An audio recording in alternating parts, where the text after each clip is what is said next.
नमस्कार, मैं आपके साथ विभा उपाध्याय और आप देख रहे हैं न्यूज़ 18 बिहार झारखंड का डिजिटल प्लेटफॉर्म। पाकिस्तान के कब्जे वाले कश्मीर यानी पीओके में पाकिस्तान सरकार और सुरक्षा बलों के खिलाफ चल रहा जन आंदोलन लगातार तेज होता जा रहा है। ज्वाइंट अवामी एक्शन कमेटी यानी कि जेएसी की अगुवाई में निकला लॉन्ग मार्च अब चौथे दिन भी प्रवेश कर चुका है। रावलाकोट समेत कई इलाकों से प्रदर्शनकारियों और सुरक्षा बलों के बीच नई झड़पों की खबरें सामने आई, जिससे क्षेत्र में तनाव बढ़ गया। प्रदर्शनकारियों का आरोप है कि पाकिस्तान प्रशासन आंदोलन को दबाने के लिए बड़े पैमाने पर बल प्रयोग कर रहा है। विभिन्न स्थानीय सूत्र ये कहते हैं कि पिछले 4 दिनों से 1000 से अधिक लोगों को हिरासत में लिया गया, जबकि हालिया कार्रवाई में कम से कम 100 और लोगों की गिरफ्तारी की खबर है।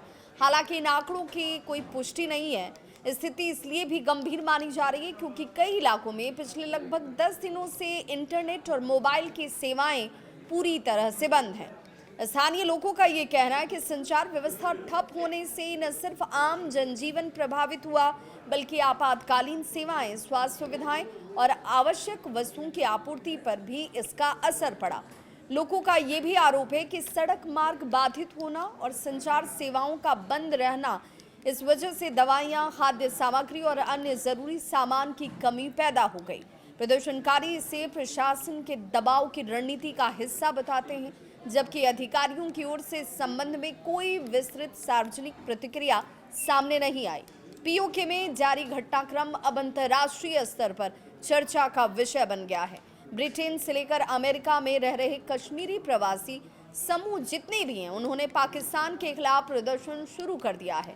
लंदन में पाकिस्तान हाई कमीशन और न्यूयॉर्क में पाकिस्तानी वाणिज्य दूतावास के बाहर विरोध प्रदर्शन लगातार आयोजित किए जा रहे हैं। प्रदर्शनकारियों ने पाकिस्तान पर अत्यधिक बल का इस्तेमाल करने, बड़े पैमाने पर गिरफ्तारियां और इंटरनेट बंदी के जरिए लोगों को दबाने का भी आरोप लगाया।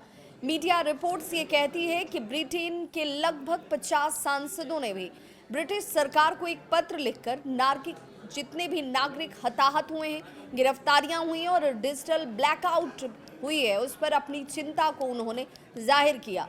इस मामले में कूटनीतिक हस्तक्षेप की भी मांग की गई है।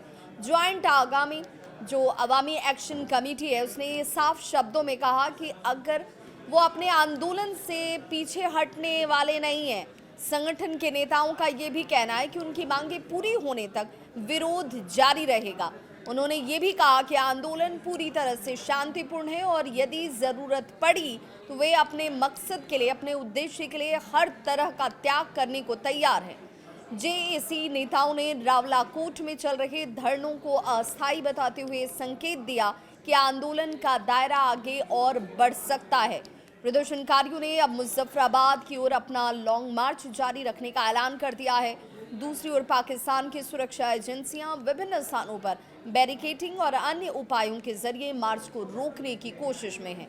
इस बीच कुछ स्थानीय लोगों ने यहां तक दावा किया कि झड़पों के दौरान एक रेंजर जवान को प्रदर्शनकारियों ने पकड़ा। हालांकि इस दावे की कोई आधिकारिक पुष्टि नहीं हुई।